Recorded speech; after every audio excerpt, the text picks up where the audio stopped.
Take and alert, post-lunch session, can understand the condition of the delegates. Even I had a cup of coffee for the next session.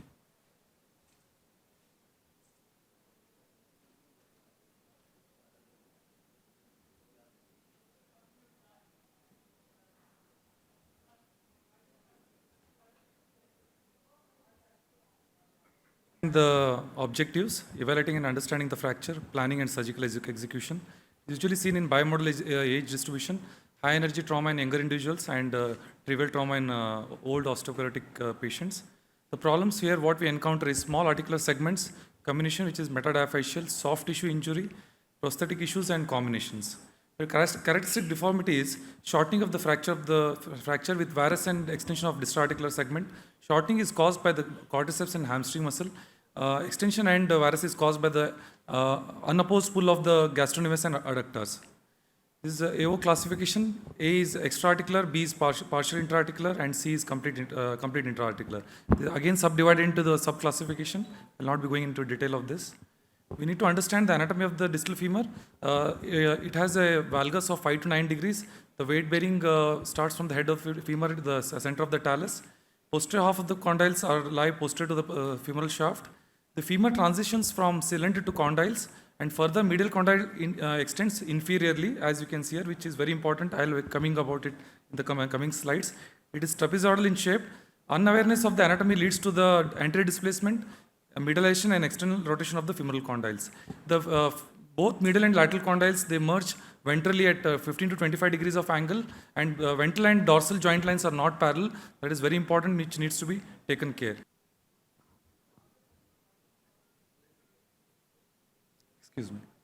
Sharp instrument, just a finger dissection. Beautifully, it can separate both the muscles. Now you can see the femur jetting out anteriorly. The intermedius is being incised in the center of the femur, and the periosteum is elevated. This case was done under tourniquet. It was a transfacial fracture in 15-year-old boy. So to appreciate the structures, now you can see the medial condyle and lateral condyle, which is lying on the medial side. This is the exposure. This reduction was very difficult as it was a transfacial fracture with gross deformity of the limb.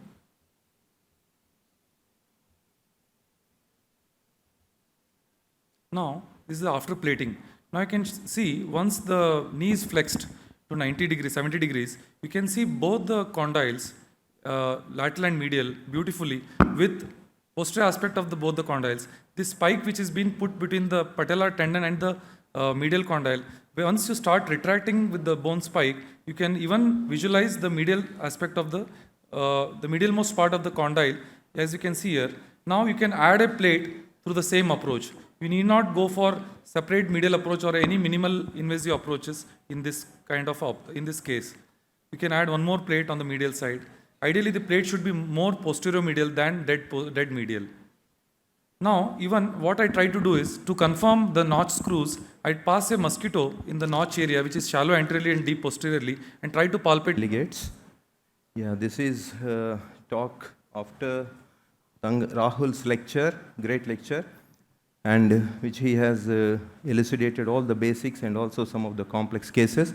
This is the other side of the spectrum.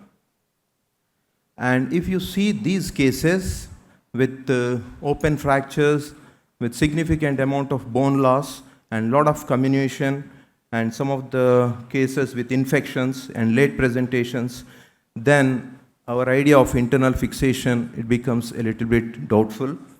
And if you see these complications, all with the internal fixations, axis malalignments, infections, so then in this scenario, what should be our treatment of choice in these complicated cases? And what are these fractures actually? These are high energy injuries and most devastating injuries, and really they are difficult to treat. And what exactly is a complex supracondylar fracture? There's no special definition. It is nothing but a difficult clinical scenario. These could be open fractures, infected fractures, and fractures with bone loss of varying degree and significant comminution with Muller type C, any other fracture it could be, where internal fixation is not feasible, like that of bad soft tissue condition, previous multiple fractures in the same zone, and all other simpler forms of fractures are excluded. And as a general rule, we have to evaluate these major fractures with proper clinical examination and general examination to rule out other injuries to be done, and fitness for surgery and proper counseling is very essential in these complicated and complex supracondylar fractures.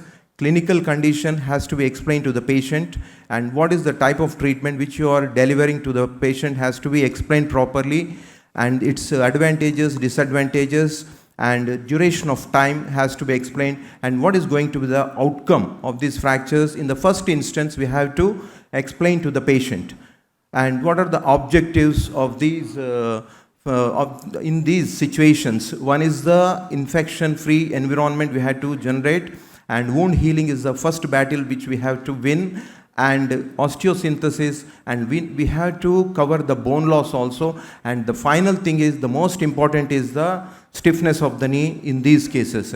And this can be done in optional 2-stage or 1-stage procedure. It depends on the situation and also on the surgeon's choice. In the stage 1, wound debridement to be done, and sometimes you have to go for external fixator based on the clinical scenario and damage control concept. And second stage, we can go for Elizarov fixation, and wound management is very important, extension of the wound. What I do, how I do. Like tibia fractures, like intercondylar, supracondylar fractures are difficult to treat, but nailing can be done even in short supracondylar, intercondylar fractures if your technique is perfect. Supracondylar fracture with intercondylar element. I put 2 cc screws on the posterior aspect. This is a bit inferior, but usually I go a little superior because the fracture is a bit inferior. I have gone a bit inferior, but usually I put 1 screw here and 1 screw there. But here I have little changed. But you can see 2 cat eyes there. That indicates your perfect positioning of the guide wires and the screws. You can see by modifying 1 eye in 1 screw, but if you can see 2, it is the perfect positioning of the guide wires and execution of the CC screw fixation. Next, entry point is slightly anterior to the angle here, and insertion of the nail. In any view, you can see 2 cat eyes in this and beautiful reduction. Intercondylar, supracondylar fractures, I manage like this, and another case almost similar, and a little posterior entry. Usually this is the position of my screws, not that one, but this is a bit longer segment below, and so I have taken the correct position posteriorly. I have seen the anterior position of the screws, but usually I prefer the posterior because it is rhomboid and fixed. And another like this, and good reduction and fixation. Don't do mistakes like this. This is what I want to show. The reverse position of the nail, and you get a recurvatum deformity, and the longer plate extending beyond this, and perfect execution has been shown by Dr. Tanga, but these are mistakes. And another case of non-union with only 1 screw below and 1 screw above, and that has been removed. But there is an anterior translation which has been tackled by reverse position of the nail, and the anterior translation has been corrected and good union has been achieved. Thank you. So you can just modify the position of this, and then you can get good reduction of the fragments by just changing the position of the rotation of the nail. If I tell my patient to come at 6 weeks or 8 weeks for dynamization, he will never come in time. So almost all the cases have the similar problem. So I always do dynamic locking from day one, and I have never repented so far. Okay, coming to my talk, I should thank Dr. Prasad for giving a wonderful preamble for this. Is distal femoral nail going away? Twin brothers, Amol and Amit, both of them had distal femoral fractures. Amit, I treated this way back in 2008 with a locking plate, and this is at around 4.5 months. He had about 70 to 80 degrees of knee flexion. See the scar and the union. And this is the knee wound. Amol, I treated that the Hoffa fracture looked little easier, so I used a nail and a smaller incision, but this fellow was more comfortable. Supracondylar nail is a well accepted modality of treatment. There is no problem for knee, or no, you should not be worried to put a nail through the knee joint. There is no altered biomechanics of the patellofemoral joint. No knee problem. It's well recorded. If antegrade nailing is difficult, especially hefty patients, bilateral fractures, patient having abdominal injury or pelvic injury, in those cases, supracondylar nailing can be done even for fractures of the femur. Sunil Kulkarni has presented a wonderful article for distal femoral fractures. He never likes to go through the knee joint. He does only antegrade femoral nailing, and he has shown n number of very bad cases like this, triple segmental fractures. He has done a beautiful reduction, and the end. Senior most orthosurgeon, Dr. Vijendra Garu, to present mementos to the chairpersons. This is a typical syndesmotic injury, which we all have been treating by fracture, the fixing of the fibula and putting the screw. This is how we treat.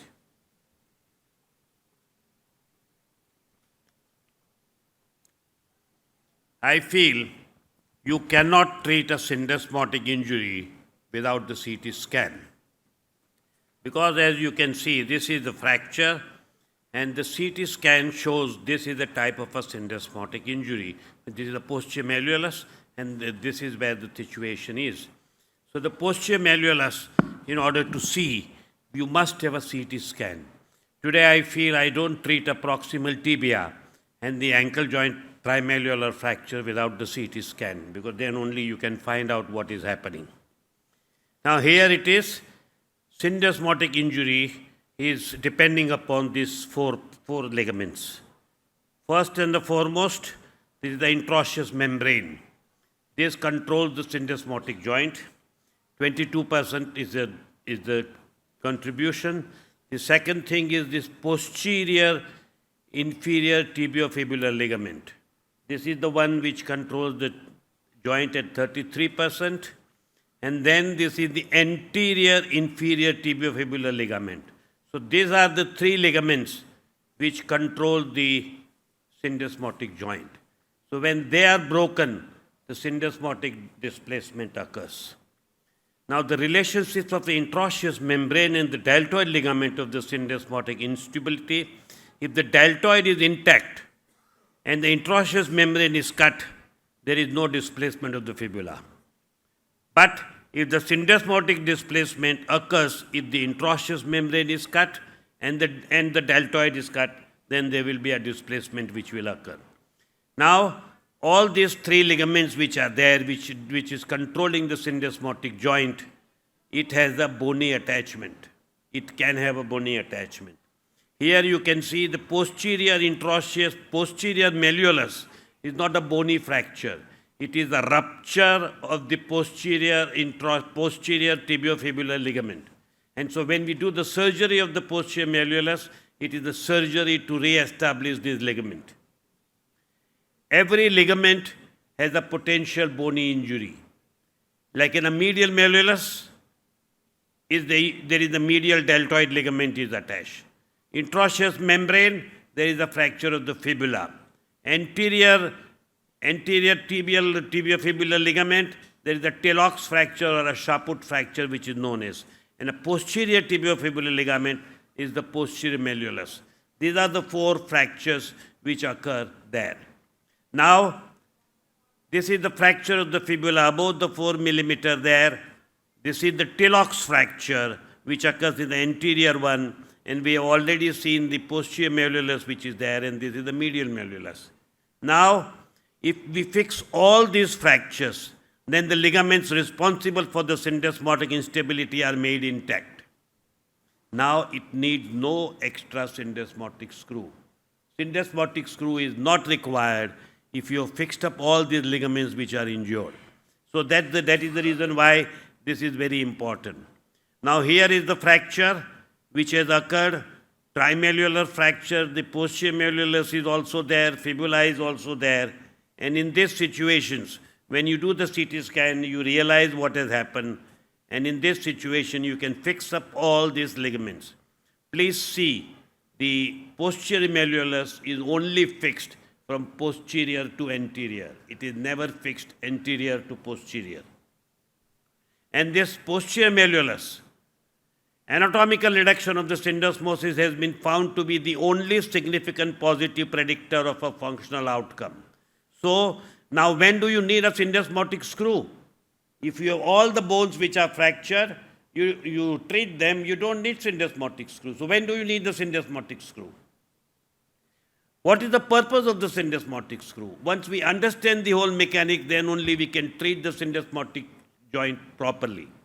When there's some ligaments insufficiency is there with the fracture, but the other ligaments, out of those 4, other ligaments break without the fracture. Like here you can see, if there is a medial malleolus fracture, if there is a posterior malleolus fibula fracture, but there is no posterior malleolus fracture, there is a posterior tibiofibular ligament is ruptured, and also the anterior tibiofibular ligament is concerned. There is no bony injury. We cannot stitch the ligaments, and that's the reason why those ligaments remain there. So in order to heal those ligaments, like a medial malleolus fibula, and there is no Tellox, so there is no posterior malleolus. So both posterior ligaments are torn in substance, while the fractured fibula and medial malleolus taking the ligaments. So you fixed up the fibula, you fixed up the interosseous membrane. You fixed up the medial malleolus, you fixed up the medial deltoid ligament. But other 2 ligaments are only the ligament rupture. You cannot stitch them up because it doesn't work. So now how do?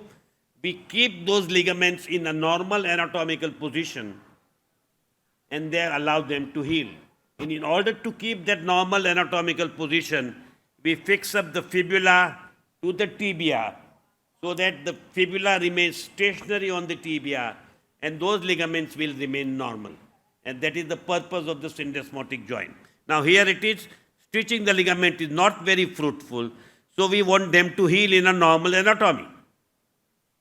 Indirectly keep the fibula forcibly in its normal position so that the ligaments will heal fully and re-achieve the stability which they had before. So now after fixing the medial malleolus and fibula, we want to know whether the other ligaments are sufficient or no, because we have in a CT scan you don't see the ligaments. So then we do the test. Then we do this test there, the hook test we call it, Cotton's test. We try to see whether the fibula is moving or it's not moving. If it is moving, then we put these 2 syndesmotic screw biting the 3 cortices. Now, but that Cotton's test is a subjective test. Somebody will say it is moving, somebody will say it is not moving. So that's the reason it is not a very conclusive test. So and that's the reason why stress internal or external rotation radiographs are more reliable indicator of a mortise instability than the traditional lateral fibular stress, as that Cotton test is only subjective. Now, we fix up this syndesmotic joint with conventional textbook instruction, 2 screws, 3 cortices, 3 centimeters above the ankle joint. This is what is the book picture which we tell in a dorsiflexion. This is how we talk about. 4.5 millimeter, 2 screws, 2 to 3 centimeters above the ankle, tricortical with full dorsiflexion. And here, this is what we believe till now and practice. Now we come out of our comfort zone. This is all which we did was wrong. Please understand this. Controversy is 4.5 or 3.5 screws doesn't make a difference. 2 screws or 1 screw doesn't make a difference. Screw is in dorsiflexion or plantarflexion doesn't make a difference. As a matter of fact, Tornetta says, screws in dorsiflexion is contraindicated because when you put the thing into dorsiflexions, it is not going to be maintaining the ankle mortise. Leg screw or non-leg screw also doesn't make a difference. Because now if we understand that screw what it is doing is keeping the fibula to the tibia and maintaining that alignment so that the ligaments heal up. And that screw should be positioned 2 to 3 centimeters proximal to the tibia, directed parallel to the joint surface and angled 30 degrees anteriorly so that it is perpendicular to the tibiofibular joint because the fibula is posterior. So this is what you're going to put in the screw. Tricortical fixation is used. The screw usually loosens rather than the breaks and may not disrupt the normal ankle mechanics. So you may put a tricortical. What is conventionally done? After a bony fixation, cotton test in if it is not stable screw is put between the fibula and the tibia and it is presumed the joint is reduced. It is presumed that the joint is reduced. We do not reduce the joint and fix it up. Post-CT scan is very depressing. 35 to 50% of the post-op syndesmotic injuries which has been fixed, it shows this mal reduction. 35 to 50%. So all what we are treating them up till now is all rubbish. We are not treating them properly. So after the open reduction and internal fixation of the posterior malleolus syndesmotic injury, the mortise appears reduced, but the fibula is posteriorly displaced, as you can see it over here. As you can see it over here. And this, you must avoid it. So how do we improve this 35 to 50% unreduced syndesmotic joint, which remains painful, and there is no treatment for that ever in the future. If instability, how do you execute to fix syndesmosis? Now this is what we never do it. This is what I recommend. The fibula is displaced posteriorly. So first and the foremost, if you want to fix up the syndesmosis, displace the fibula anteriorly. Then it will come into the normal alignment. Hold that anteriorly and transfix it with the K-wire, keeping that reduced anteriorly. Once you have reduced anteriorly, now there is a good chance that you have reduced the anatomical reduction. And now having come there, put the screw. This is the symbolic. We never go through the joint. It is always 3 to 4 centimeters proximally. So now what we have done is we have reduced the joint. We have reduced the fibula to the tibia properly, and then in the anatomical position we have fixed it up. So reduction is done, not that the main displacement of the fibula is posterior and not lateral. Reduction is achieved with the internal rotation of the ankle and manual translation of the fibula anteriorly. This reduced syndesmotic joint is provisionally transfixed fibula to the tibia with horizontal K-wire, maintaining the reduction. Now you can put in the screw to neutralize it. Otherwise, it's going to go back. Reduction is most important, which is in the shift of the posterior displacement of the fibula. You can also do it with this clamp. You can use the clamp, reduce the things, and then you can do the whole thing. Now here it is, you can see with the clamp, you are reducing the fibula properly, and then this ligament is restored, and these ligaments which are torn are reproduced into the normal position there where it can heal up. Now, if in case the posterior malleolus is not fixed, then you will never be able to get the tibia fibula back into the tibia. And that's the reason the posterior malleolus almost always you need to fix it up. Compression to the mal-reduced fibula will not correct the syndesmotic widening. So whether the syndesmotic joint is fixed in an anatomical position or no, how do you confirm it? It is presumed when you take it anteriorly that it is fixed. And that's the reason why if it is not been fixed properly, then these ligaments will not heal up and the joint will be shattered for life. So now is the checklist.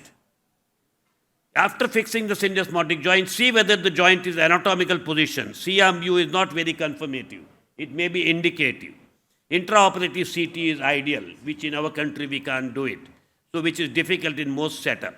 Intraoperative lateral view is very helpful, the position of the fibula to the talus compared to the opposite side, but it is also subjective. And hence, after reducing the fibula, putting this temporary K-wire, open up the syndesmotic joint and see the syndesmotic joint. That is the best treatment. Open, reduce, there is a Mercedes-Benz signs which is there. You see this Mercedes-Benz signs. This is what it is. This is what is the tibia. This is what is the talus. And this is what is the fibula. Now you know it is reduced properly. Once it is reduced properly, now you can fix up the K-wire. Then you can reduce you can put the screws.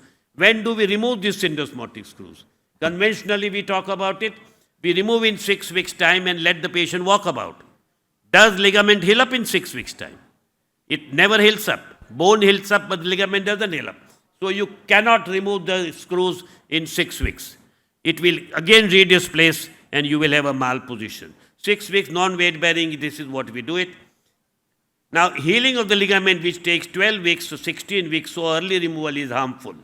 So syndesmotic screw is stabilizing the joint and expects ligament to heal for permanent stability. So removing the screw at 6 to 8 weeks is not logical, as the ligaments take longer to heal and gain length. Must leave it for 12 weeks. If it breaks, or so rethinking on that. So now what? Alternate fixation came into the picture. Some people started doing only the K-wire, or some people started doing the loop. But today what is now become is a tightrope fixation. This is a tightrope which has become the in thing today. You put in the tightrope, so which can be fixed up, it will fix up the syndesmotic joint. But tightrope experience also has become now not very positive.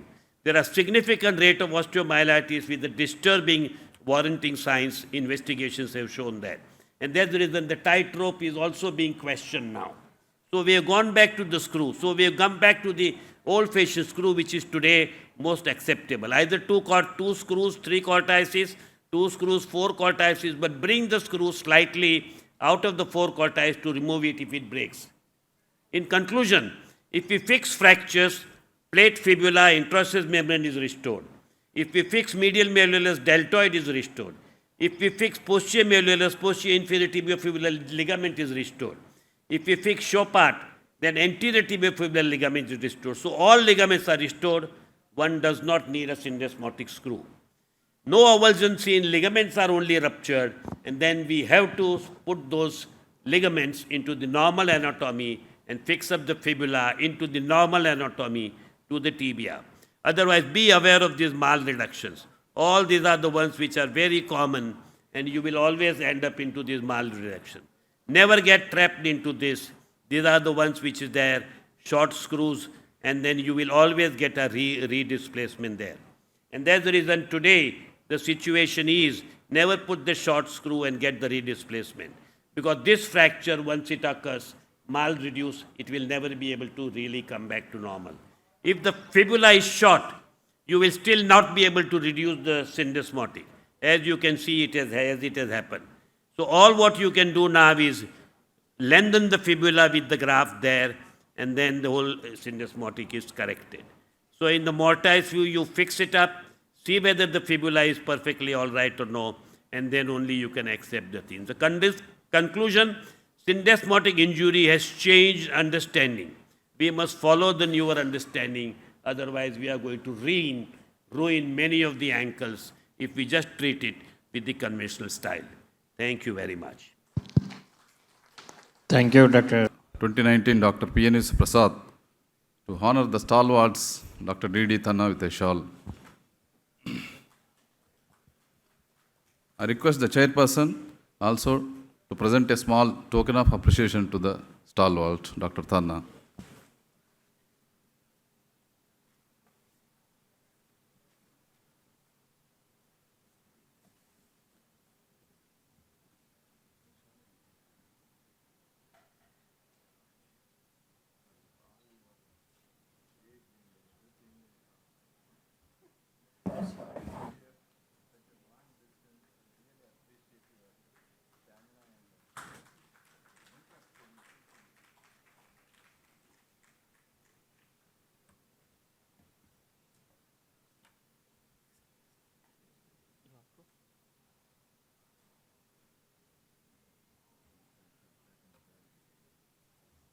Now you know the fibula length to the syndesmotic has been restored.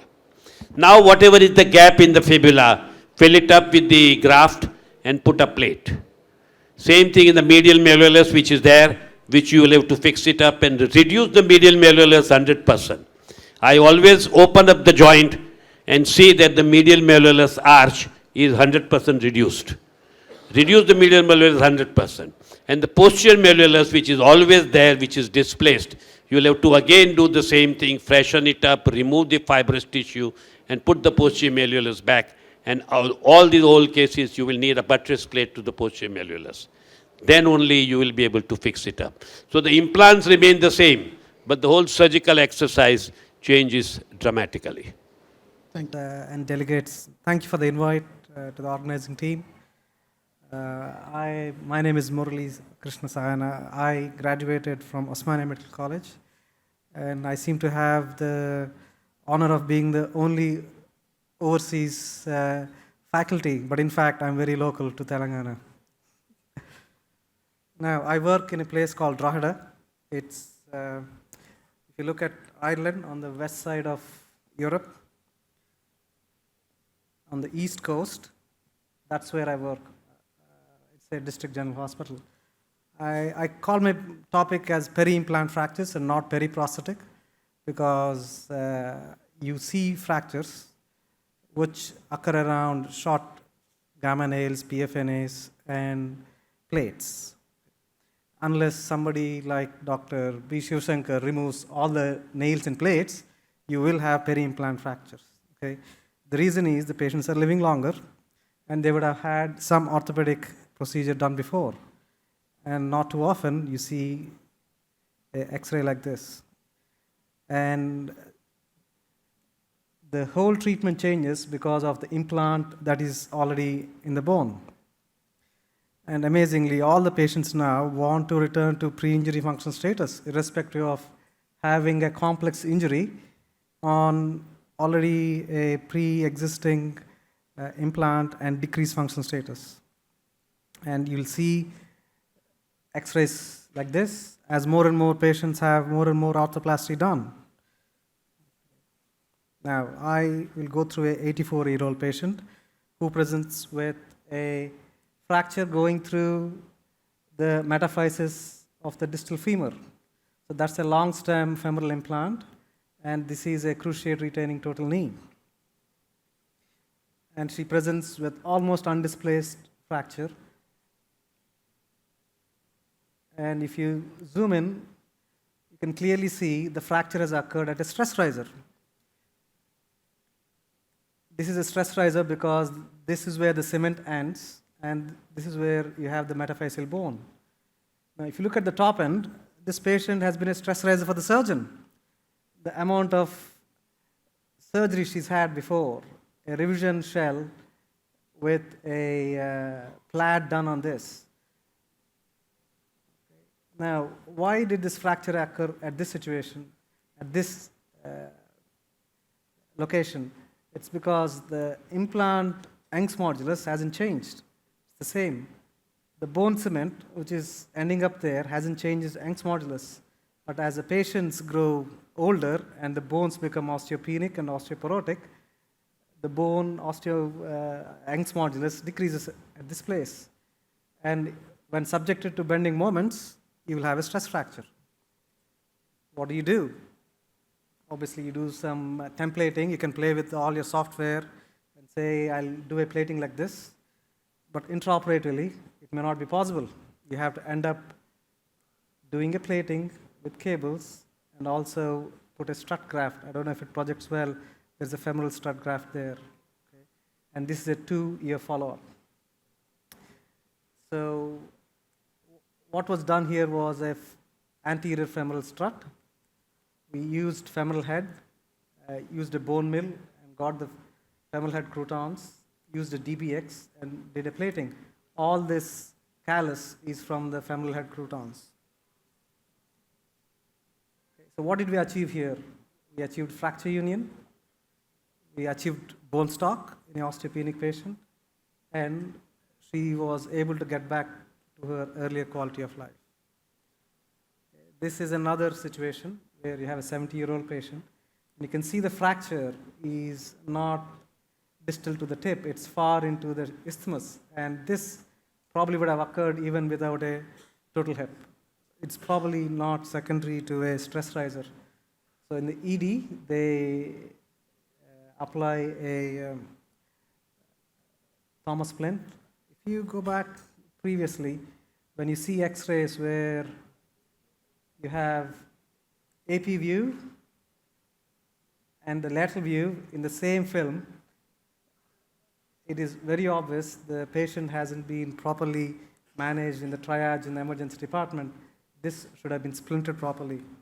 Obviously, when an X-ray is done like this, patients will be in severe pain. What was done? A open approach, lag screws, cables, again bone graft, and this patient went on to heal well. Okay. Now, this is a 85-year-old lady again who had undergone multiple surgeries and presents with a Appreciation to Dr. Murali Sayana.